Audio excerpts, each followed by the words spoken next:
Yeah. What? Hey. You can hear me now? Your birds. All right, cool. You're right. It All doesn't. right. Huh? It doesn't work through Bluetooth. That's crazy. Yeah, no, we talked about that before. Clarissa was the one who says, "Oh, it'll work through plug-in, but not Bluetooth," Yeah, it which is doesn't. crazy. Hey guys, Anyways, huh? Oh, hey What was that? Jordan. I was muted when I said hi the first or So we're very privileged to have Jordan on today as a special guest speaker. She is essentially a tech whiz in marketing and social, and I see some of her content, which, by the way, definitely follow her. Um, it's just mind blowing. Awesome. Yep. And then obviously we have Rell the Remedy, who is, all of you guys love with his randomness and his positive message. So awesome stuff. And we have the awesome Clarissa, which is super awesome. A lot more awesome than me. Anyways, so I guess we'll start off with having a couple of just conversations. If you guys have any questions about, say, marketing tech with social, Jordan is definitely the person. If you have questions about social media piece, then we have Rell. And if you have overall business and marketing, I'm here for you guys, and real estate and sales and food. Hey, and food randomly, and just random info too, and scotch and cigars. Randomness. Well, not cigars, scotch definitely. It's pretty random.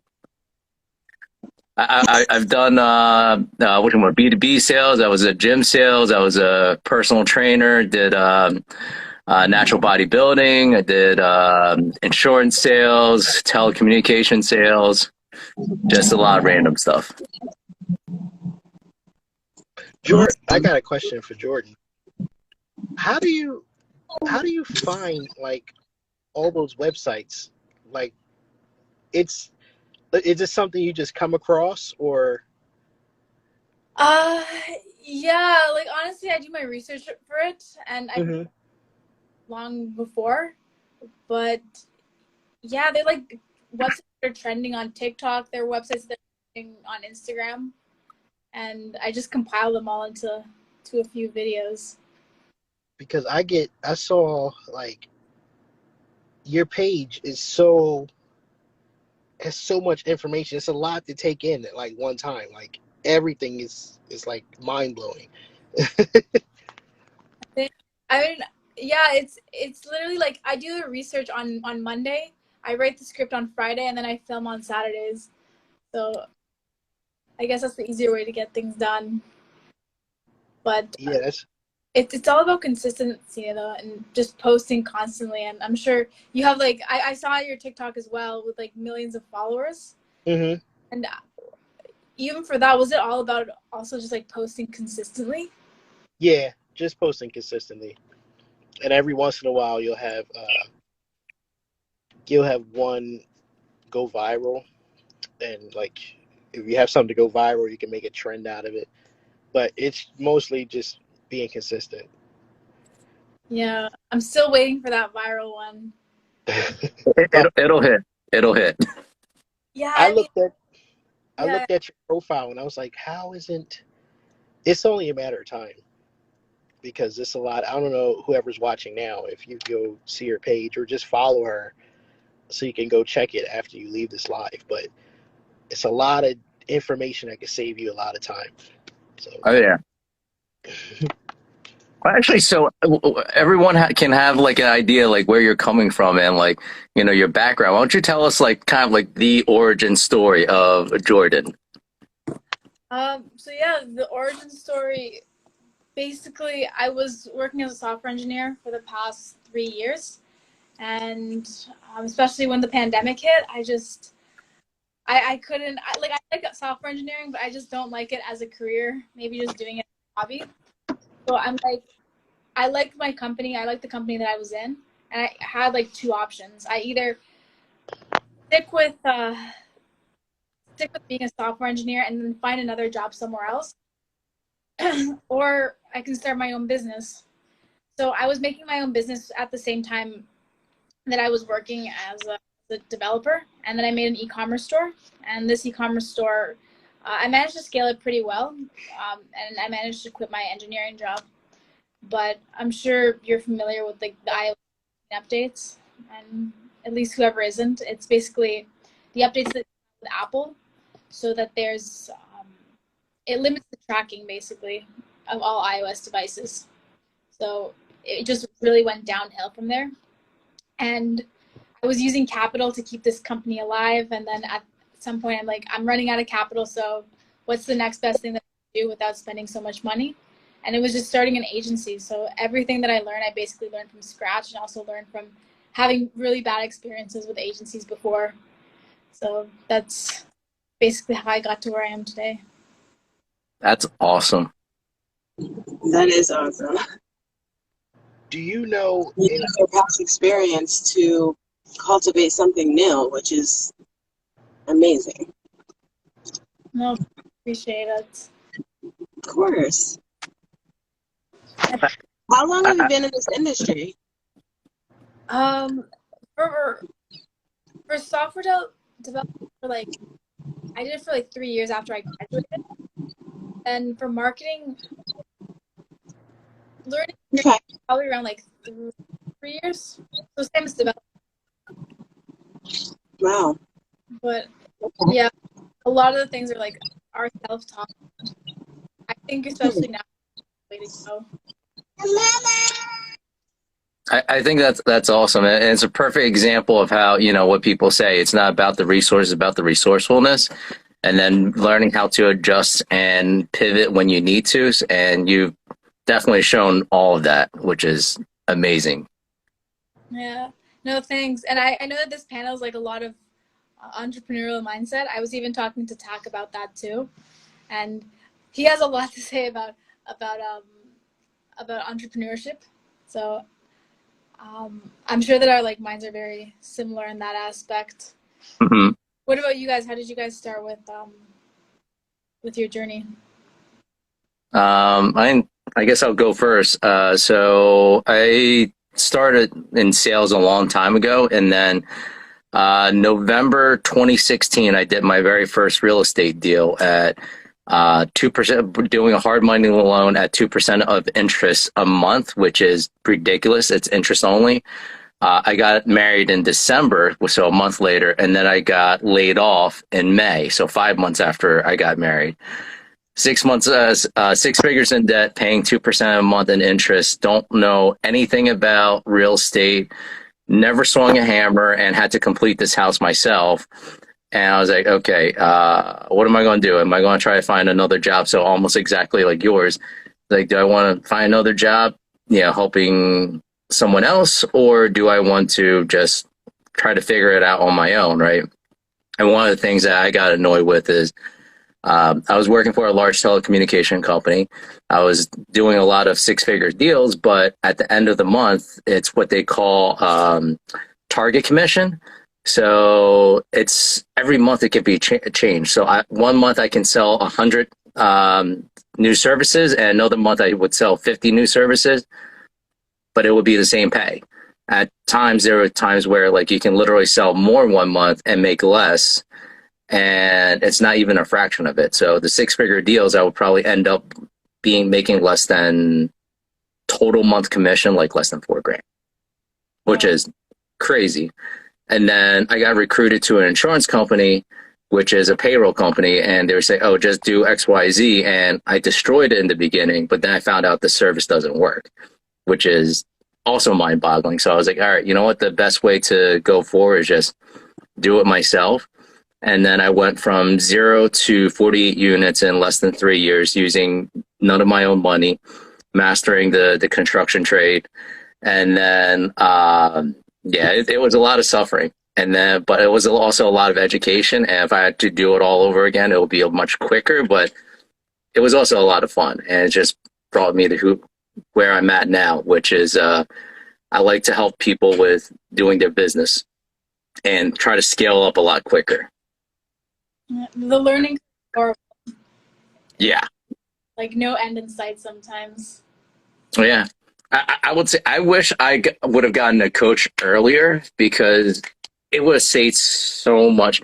I mean, I guess it's a mixture. Like certain things, like going through certain issues, and I'm sure that you can speak from your particular situation too, where certain situations, if you after you get out of it, you gain so much more confidence, and you know how to start solving a particular thing. You don't have to worry about it as much.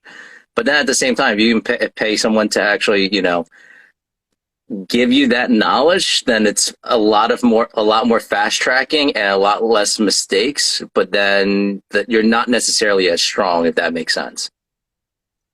Yeah. I don't know. I think it's like the mental endurance that you get from it, probably. Yeah. Oh, I apologize to everyone who was looking at, trying to put comments in. I'm still trying to navigate this. So Rell actually asked, do you know of any websites for making logos? Taylorbrand.com. See, and guys, this is exactly why you got to follow her, because right off the bat, she can just knock it out like that. And like me and Rell, and then our other partner, Joe, he's not usually on this. I literally just so me and Joe, we shoot pool, and I literally sat through like 15 minutes. All right, let's just click this. And it's like, what is going on here? How does she know so much? And then same thing with Rell. Yeah, I mean, yeah, for logos, it's just a bunch of research, but it's a graphic designer's best kept secret. You can literally like 15 seconds with that. Recommended. That's awesome. What would you say your top? So I know you have a lot of stuff, but what would you say is your top 5 tools for people who are starting off for businesses? I think you just posted something like that not too long ago, actually, right? Yeah, I literally posted like a walkthrough of like depends what kind of business you're starting. A lot of people are starting e-commerce businesses. So I think it's like I posted it like 4 videos ago, where if you want to do e-commerce, like do Shopify for hosting, Stripe for payments, Bluehost for domain, and I have to double check. I've made a few videos, but yeah, it depends. Even like if you're not going to go for that route for my own agency, I just use like Wix and Squarespace. But like 4 videos back, it has the exact step by step. Yeah, I think you had one for the website where it was Wix and WordPress. What would you say is your probably best? What would you say is probably the most user friendly for website development?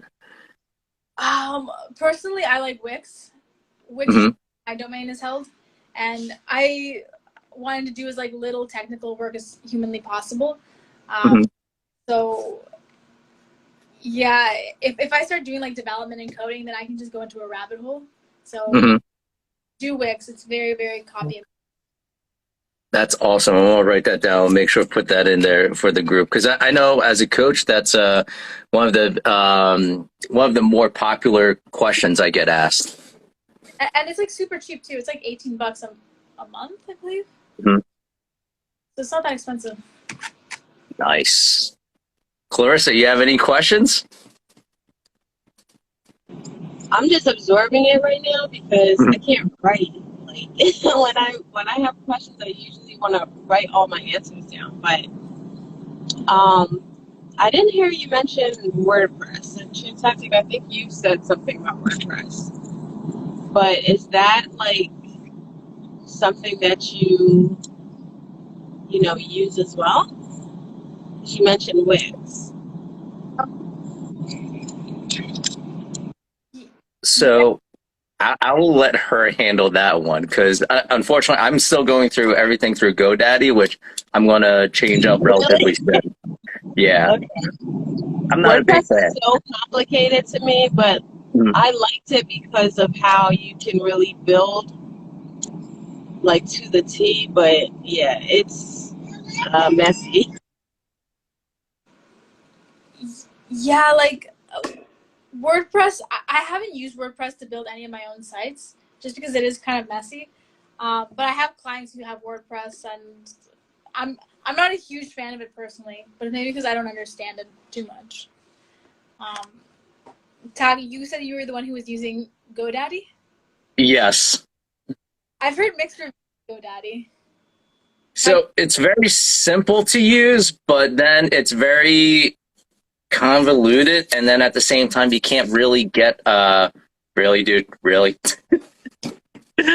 I would say like it gets convoluted, and it's you can do what you want to do, and it's relatively simple, but then at the same time it's annoying to go through all the steps to get exactly what you want. Hey, Tack. Yeah. Not to change the subject, but do you know how to pin certain comments? Not really. So you tap and hold on a comment and you can pin it. So whenever we're talking about something, so Okay. like when somebody jumps in, they can understand like what the subject is. Okay. So just I'm going to do my best. Gotcha. So normally, as you all know, Rell does the hosting here, and then Phil Goldengram asked, "What about Bluehost?" Oh yeah, I recommended Bluehost too. I prefer it over GoDaddy. Okay. But again, like as simple as possible, just the Wix routes. No, just push this button.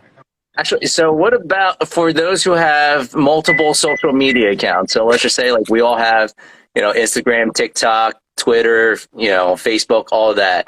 What is a good website to be able to schedule and post both reels and pictures and regular, posts? I use Metricool, Metric and Cool, COOL. Okay, let me write that down. What was that? Like Metric. Okay. And Cool, just one word, but one C. Okay. Metric. One C. Okay. Yeah. Metricool.com. Yeah. Metricool.com. That's awesome. Yeah, and Hold on. Can we type that out? The best post. Trying to do that right now.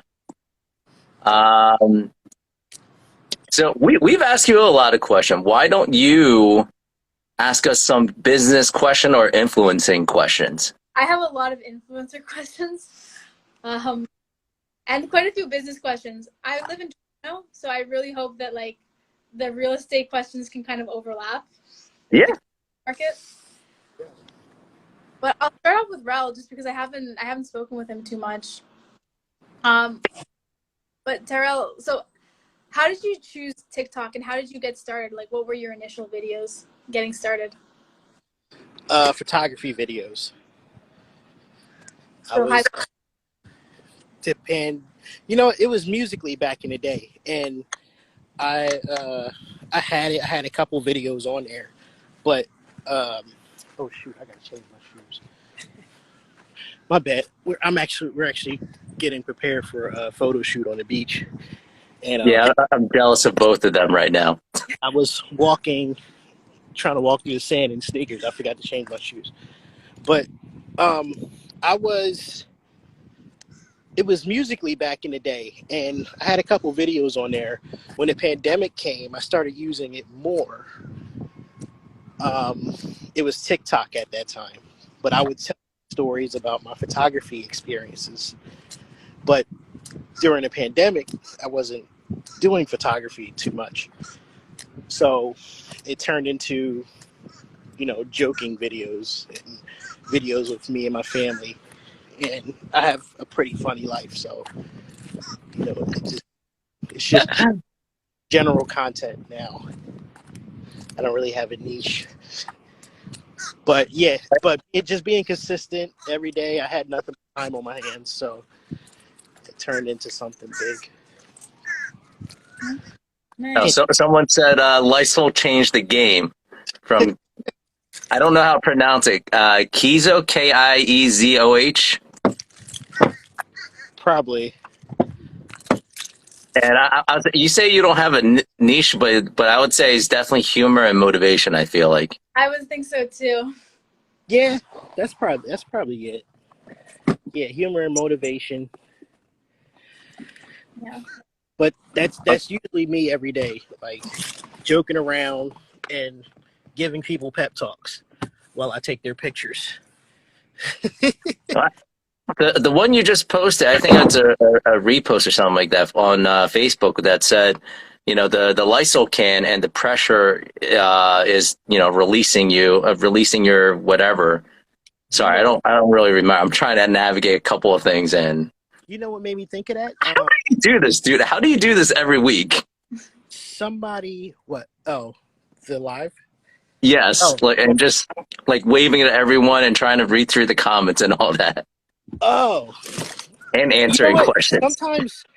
Sometimes you get good at things, and I had a photographer tell me this one time. He said he's been shooting for about 30 years, well, 20 years, right? And he told me when we were doing a wedding together, because weddings are like my specialty, right? And I was trying to explain to him how to do something, and he didn't know what I was talking about because it was more of my style. And he said, when you're good at something, you don't really notice how good you're getting at things. And you don't really notice how good you're getting at it until somebody else has to do it, you know?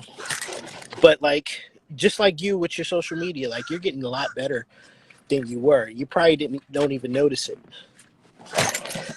Well, I also got you to help out. I mean, that's the main thing. It's like you don't know what you don't know. You partner with people to help you spearhead to certain things and just gain and make sure it's a mutually beneficial thing. Yeah. But we'll go back to Jordan. What other questions do you have for us? Because like I told you, we want to make sure that we provide value as well. And your video provides awesome value. So we want to make sure we're giving back to you and the rest of the community as well. Before you even go, we were looking on Jordan's page, and I'm like, oh, this lady's famous. That's how much value you like bringing. And I checked your follower account. I was like, what? How hasn't anyone found her yet? But it's only a matter of time. That's why, like, you always wind up where you belong in life a lot of times. And you just got to keep consistent with what you're doing. But the great things are on your page. I really appreciate you. Yeah. Thanks so much. And I hope that, Terrell, you don't have to go too soon. I have one more question, and then I have a few questions for TAC too. But how long did it take you to find that one video that blew up? For me, the video that I have the most views is 500K, but I see a lot of millions of views, and I'm like, how did they get there? It's my first video with 1 million views. You know what's funny? My first video that got over 1 million views was a repost. I posted it, and it got like 64 views. And I posted it again after the pandemic. This is why timing is everything. Posted it again after the pandemic. It was something, I wouldn't say motivation. I guess motivational. But it got 12 million views. The first time it got 64 views. Like, it's all about timing, and it doesn't really mean you're doing anything wrong when you're not getting views. But whether you get 12 million or 64 views, 64 people saw that, and 64 people were, or let's say even half of them. If half of them were inspired by that, that's still 30 people, you know? But it took for me to have a video with over 1 million views, it took about a year of posting, which isn't a long time. No, it's not terrible. Quicker than YouTube, sure. Hold on. I will say, I will make a prediction that your time is going to be coming soon. Because I mean that's how I found you, right? I mean that's how we started having a conversation, and you have great content. I think just something like Rell said, sometimes just consistency and takes time.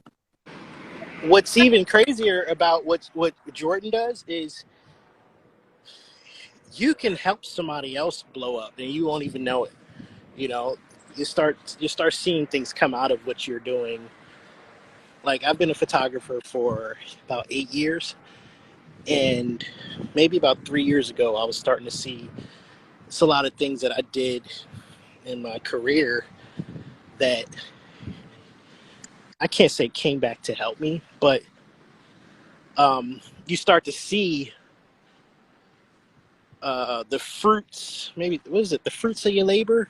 Yep, fruits of your labors. You start to see it, like it starts to grow. Like it's a lot of people you're helping that you don't even know about. So it's good to just keep your head down and keep doing what you do. You know, listen to feedback. You know, but stay positive and just keep doing what you do. And don't let like numbers really get to you too much. You know, numbers are just a clue, but it's not a direct indication. Yeah. I'm not very articulate. No, you're good. You're good. I think the biggest thing is exactly what you said. You know, the numbers doesn't always indicate everything. Mm-hmm. I mean, if it's an indication of anything, it's going to be a sad day for a lot of people. But staying consistent is a big key, and we're in a time frame where social, it makes it so much easier, and anything message you have, it's people can spread it across very easily. And this is one of those time frames where almost anything can make money. Like there's a chick that literally was selling her whatchamacallit, jars of farts for like 10 grand a pop or 50 grand a pop. It's not bullshit either. It's like literally made news. So Like cans of fart? yes, jars of farts. Sorry. And apparently she ended up having to go to the hospital because she ate too much fiber or something like that, and end up like, you can't make this up. You can't make this up. I bought one. It wasn't bad. It wasn't all that bad. You would, but I know you didn't. Oh, someone said had to know they're selling her bath water. Oh my god. Oh. Carissa, let me get you back in. But all right, so what questions do you have? So from me to you, Jack, I have a few. Sure. Or Rell, either one of us. I think Bottom Rock is good. I wanted to ask real estate questions. I don't know if that's okay. I think that should be fine. I mean, I think with this group, a lot of people are just interested in learning how to run their business, social media, and just make money. I know Clarissa would be interested in hearing some of the questions and answers. Yes. Awesome. I have a few for real estate. I live in Toronto, as some of you know. So I'm Canadian. So the real estate market is a little bit different here than in the States. Mm-hmm. But recently, especially during the pandemic, the prices in Toronto markets skyrocketed after, I should say, the pandemic. Yep. I kind of wanted to understand, like, how's the market looking like in the States, and maybe particularly in New Jersey or in the states that you guys are in. And yeah. Is there going to be a bubble? Is it going to pop, or what's going on with the market right now? So let me, before I state any of my quote unquote opinions, disclosure is, even though I own a lot of real estate and I do invest in real estate, always do your own due diligence. You decide whether you make money or not. So don't hold my thing as a Bible. Now, with that being said, a couple of different statistics. So the different things that I'm looking at, and I'm thinking the next, and I'm going to apologize in advance to everybody in the group, because I won't be able to navigate through all I wouldn't be able to do the waves or pin or anything like that in the meantime. Anyways, sorry, just rambling on there. I expect a minimum 20 to 40% decrease in the property value in the next 12 to 18 months. So a couple of different factors. So biggest part is going to be the interest rate and inflation. So first, it was a very inflated market after COVID. So shortly after COVID, price actually dropped a little bit, and then it skyrocketed because a lot of the people in the cities, and this is more of, say, a human behavior, so that should apply to Toronto too, where a lot of people actually are coming in from the cities to the suburbs, driving up a lot of the prices of the suburbs, but taking down a little bit of the city. Now, with the interest rate the way they are right now, it's currently around, I believe, 6.8%, give or take, depending on where you're at. This is over in the States, around the Jersey area. That's for residential. Commercial is going to probably is still around the same at 6 point something, but that's only because commercial has historically been higher and maintaining the interest rate around there. So another part is supply and demand. So before in the States is where no one was able to foreclose. So when the people couldn't foreclose, the problem with that is then it limits the amount of properties that goes onto the market, because you couldn't kick people out. You can't foreclose, so everything is staying stagnant for those. Now that people are able to foreclose, year over year, I believe it was a 680% increase in foreclosure, which is also a skewed number because you're comparing virtually zero to now having additional products. But it's about over 50,000 some foreclosures in the next 12 months. That's what they're predicting as of right now. So with that being said, supply is going to increase, all right? Demand hasn't really changed too much, so the price point is going to do, more even out. But then when you have the interest rate is almost nearly double to triple, then they have to make that correction because people can't afford it. So I think the statistic, I just posted something from Patrick Bet-David. It's one of the entrepreneurs I follow a lot. He does a lot about the overall economy for everything, business, and a little bit of politics. But he pretty much posted a stat showing that, all right, a $2,000 mortgage before, you could have gotten a $300,000 to $400,000 house.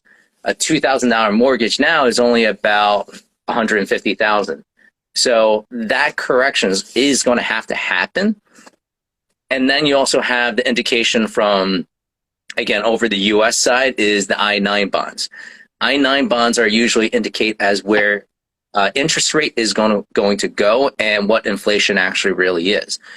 So before, when you look at bonds, you're looking at if you're lucky, you would get a 1 or 2% return. And if you go with CDs, you would get 1 or 2% return. Same thing with bonds. And you would have to hold it for that long. Same thing with the I-9s. But you're going from 1 to 2% now all the way up to 9.62%, I believe. And generally speaking, actual interest rate is higher because banks actually have to make money off of it. So with that being said, estimating that the actual interest rate is going to be closer to 10 to 12% is, although a lot of people will say, all right, you're being stupid, you're being crazy. There's no way in the world that that's going to happen. Although a year ago, I was saying that by next year, we'll be over 6%. Same thing. People are saying, you're absolutely crazy, batshit crazy. You can't, there's no way. But historically speaking, 10 to 12% is extremely low already. Historically, there's no interest rate that was actually as low as we had it before. But if you ask your parents, generally speaking, back then it was 16, 18%. The highest ever, I think, was 24, 26%, which it was not sustainable. But around the 10 to 12% is not, historically speaking, not a huge issue. Another person I would recommend people to check out is Ray Dalio. So Ray Dalio has 2 books. One book is called Success Principle, which is pretty good. And the other one is Changing World Order, which he explains where the economy is heading overall. So with all that being said, there's going to be a couple of different things that's going to happen. Market value is going to go down significantly. But does that mean it's going to be great to buy? It depends on the situation. For individual homeowners, it might be better to buy now because you can, even though you'll end up upside down, you'll probably get a better property at a lower interest rate. But if you're planning your next 5 moves and you're planning for generational wealth, right now is where before cash is trash, because if you're being able to borrow money at below the inflation rate, you're essentially making money by leveraging debt, which people who follow Dave Ramsey will say, okay, that's blasphemy and all that. Not picking on Dave Ramsey or anything like that, but it's just how it is. But now the fact that if you're looking at, 10 to 12% inflation rate at that particular point, then if you have cash, you can buy things that's significantly less. And also, historically speaking, cycles like this doesn't really last too long because there's too many big money that has their hand in it. So I would estimate that cycle of, the 10 to 12% would probably last 1 to 2 years, give or take. But what that means is if you can save up the cash and you can leverage or get enough group of people to purchase multiple properties with more cash, more equity, less loans, and then when this economy gets out of that particular system and the property value automatically jumps back up, say 20 or 40%, well, then immediately you can make money. So you can make money by a couple of different things. You can either sell and cash out, which generally speaking, I don't recommend unless you have a larger opportunity, which is why I'm selling 2 of the larger deals I have for a large development deal that we're working on. But at that point, what you can do is interest rate will probably go back to say 4 to 6%, probably closer to 4% at that point. When you refi, you can take cash out. Property value is going to automatically increase so same logic. When interest rate is up, property value goes down. When interest rate goes down, property value goes up because people automatically charge you more as much as they can for the most part where you can afford.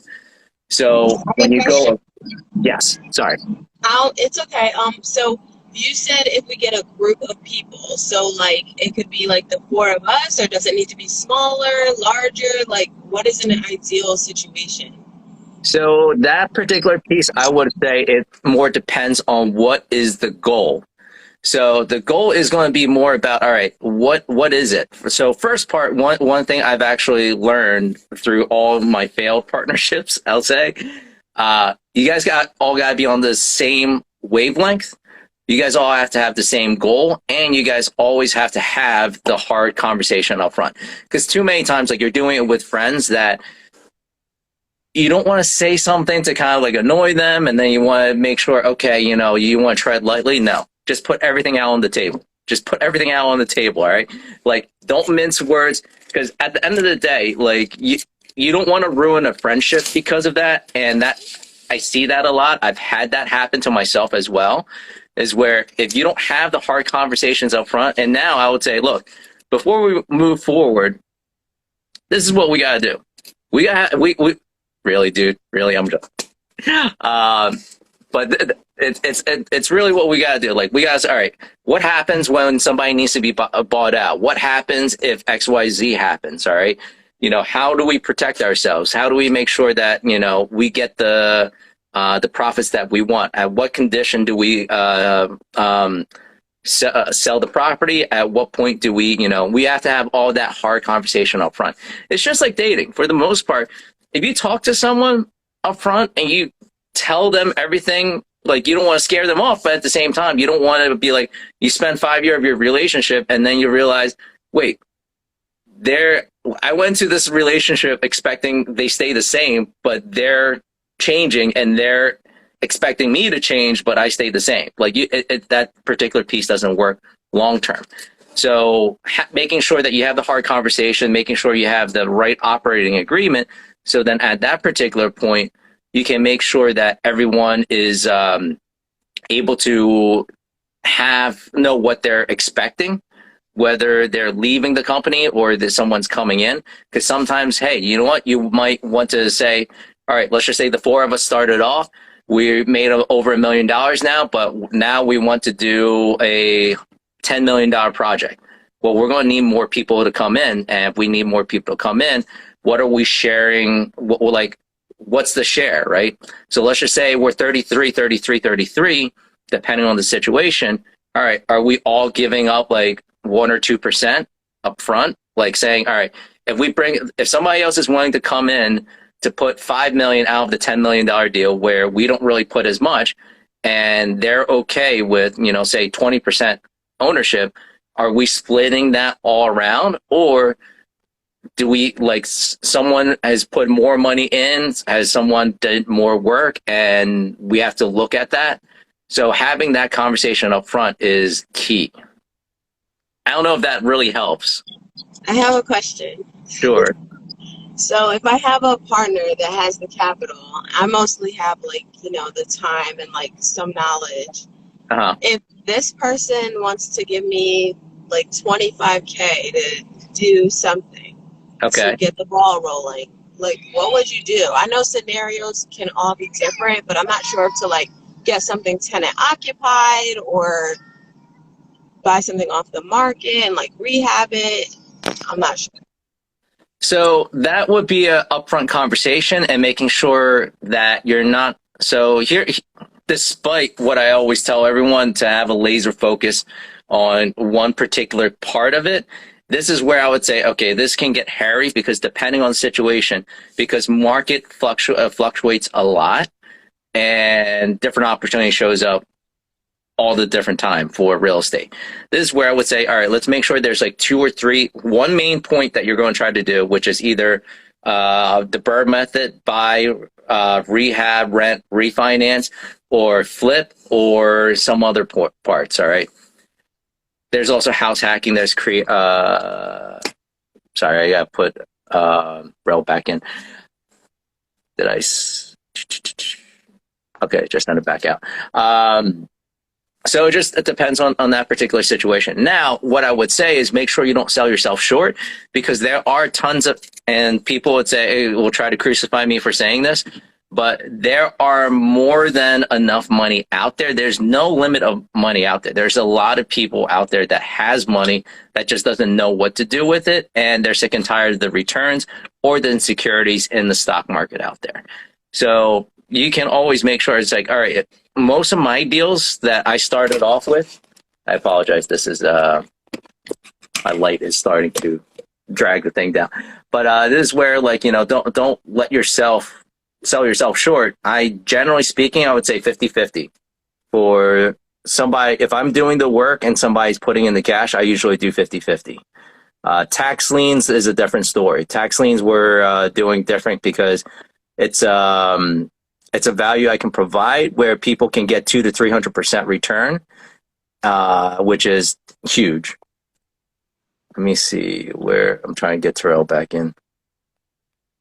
So technically, I could get a few tax liens and then flip them. Huh? Well, you don't want to flip tax liens. So the beauty about tax liens, it's guaranteed return for the most part, depending on the situation. So tax liens, New Jersey standard is 18%. It's very competitive on the residential side. So most likely you won't get 18%. You'll get what they call redemption penalty. Commercial side is what I'm really going with for the most part. And not all cities, but there's some city that does what they call year-end penalty. So year-end penalty is where they tack on additional 6% for you if it's over 10 grand. So instead of getting 18% return, now it's 24%. And then they still have a redemption penalty of 2 to 6%.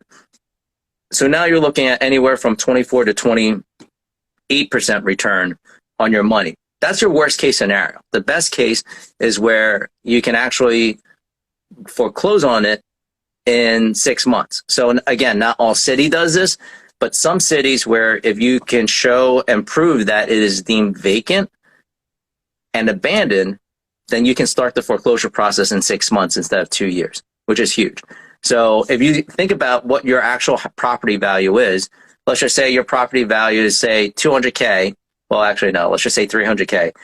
It's 300K and your taxes are 10 grand. Jersey, you'll have that happen potentially because Jersey is just ridiculous with the amount of property tax they charge you. But let's just say that's the situation. And you pay it another year. So you pay 20K.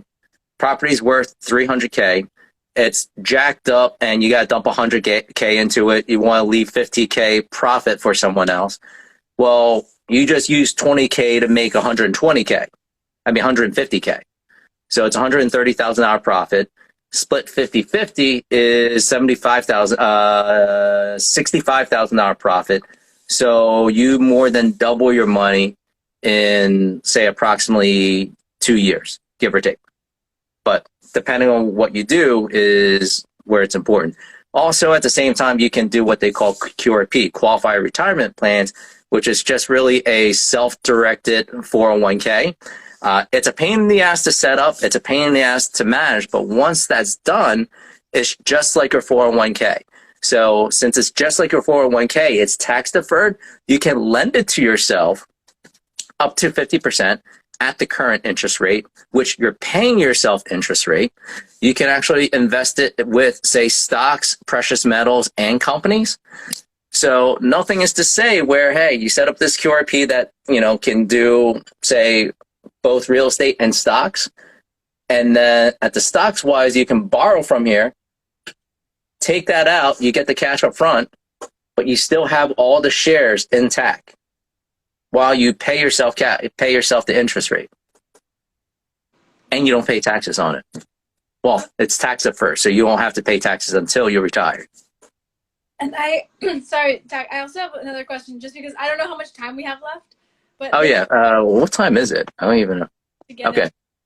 We got approximately 7 minutes, but we can stay on a little longer. I just know Rell and Carissa got to jump off a little sooner. Yeah, no, I'll probably have to jump out around like 11 EST. Okay. But I have one question. Hopefully. Sure. Time. But yeah, and you and I can connect offline too. Yeah, and I was meaning to ask you this last time, but I'm like, okay, hopefully this one even helps other people out too in the call. Yeah. So right now, there's clearly a recession going on right now, and it's be getting worse. And I've talked to my dad, I've talked to family members, and I want to hear just like some other people's opinions on how long do you think that this recession is going to be lasting, and what are the things that we can do to leave this recession better than we entered it? And okay. So I would say personally, again, this I haven't done enough research on this particular piece. So this is a combination of, I would say, just based on what I've heard and what I'm expecting, I would probably say 2 to 4 years, give or take. Really? Lashes, dude. Lashes. So I would say I would probably expect 2 to 4. A lot of people are saying probably only 6 months to a year, which I don't think that's the case.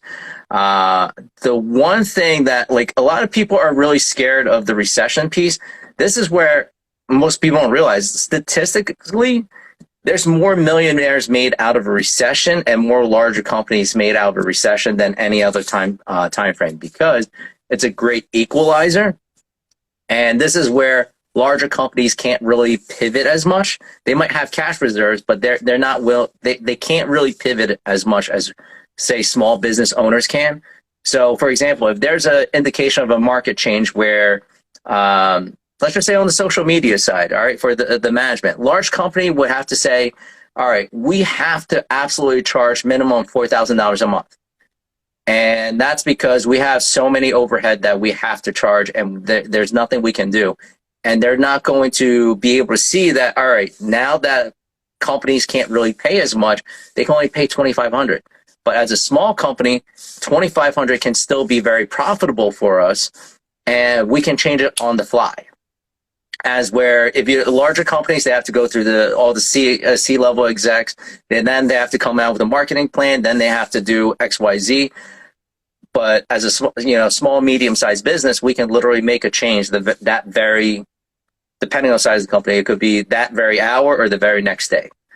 So it just all depends on the situation. But for, dude, I can't with you. But I would say if we can go into this recession having a strong marketing campaign and doing social with, say, yourself or with us, depending on, size of your company, then that's one of those things where dollar for dollar return is the biggest. Making sure also you have the skill set to sell is huge, because that's one of the biggest things that most people have this tendency. Oh, I don't want to sell, or I don't know, blah, blah, blah. They're bad people. It's no, you're actually solving a problem. Let me clarify. There are people that can sell anything and everything to people that doesn't need it, which they will never have long-term success. But if you're going in the viewpoint and the philosophy of you're helping people because they have a problem, that's important. And being able to use that to kind of like push forward, but having the sales skills is important. Yeah. I have a question. Sure. You mentioned not recommending selling a property unless it's for a larger opportunity. So would you sell a single family home for a multifamily unit? That would be a larger opportunity, right? Yeah, generally speaking. So when I say larger opportunity, it's going to be very number specifically driven. So there's a couple of different things. So let's just say, all right, so that's typically, it's kind of the monopoly method, right? 3 small houses, 1 large red hotel. So that's pretty much what you would do. But the biggest part is what you want to look at is your ROI. So what is your return on investment? So that's one piece. Second is, what is the deal? Because you might want to go into a larger deal, but it might actually end up paying you less after everything's said and done. 1031 exchange is a phenomenal